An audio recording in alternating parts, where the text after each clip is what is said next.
राष्ट्रवादी काँग्रेस पक्षाला कोणत्याही परिस्थितीत स्थानिक स्वराज्य संस्थांच्या निवडणुका जिंकायच्याच आहे।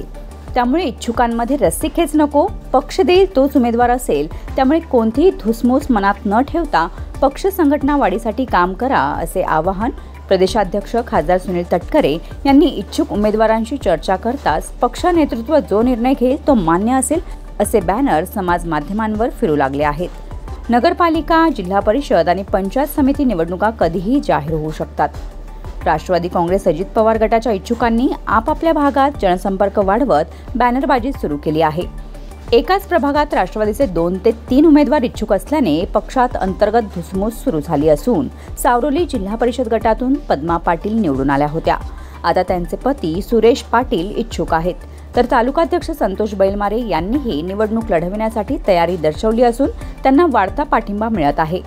सासगाव जिल्हा परिषद गटातून युवक जिल्हाध्यक्ष अंकित साखरे यांची पत्नी माजी सभापती श्रद्धा साखरे निवडणूक लढवण्यासाठी कामाला लागले आहेत। वासंबे, सावरोली आणि सासगाव गटात राष्ट्रवादीचे वर्चस्व आहे। पंचायत समिती खानावगणातून भूषण पाटील इच्छुक आहेत। खोपोली नगरपालिका नगराध्यक्ष पदासाठी दत्ताजीराव मसूरकर, डॉक्टर सुनील पाटील, मंगेश दळवी, अश्विनी पाटील यांनीही जोरदार फिल्डिंग लावली आहे। त्यामुळे निवडणुकीत उमेदवारी मिळवण्यासाठी अंतर्गत बंडाळ्या आणि कांगाळ्या सुरू आहेत। याचा फटका निवडणुकीत राष्ट्रवादी पक्षाला बसू नये यासाठी प्रदेशाध्यक्ष सुनील तटकरे यांनी कर्जत खालापुरात पदाधिकारी आणि इच्छुक उमेदवारांची बैठक घेतली, तर इच्छुकांना पक्षाकडे अर्ज करण्याच्या सूचना करून पक्ष निर्णय घेईल तो मान्य करावा लागेल अशा सूचनाही देण्यात आल्यात। त्यामुळे आगामी निवडणुकीसाठी पक्षश्रेष्ठींकडून कोणाला उमेदवारी मिळणार यावर उमेदवारांचं भविष्य अवलंबून आहे।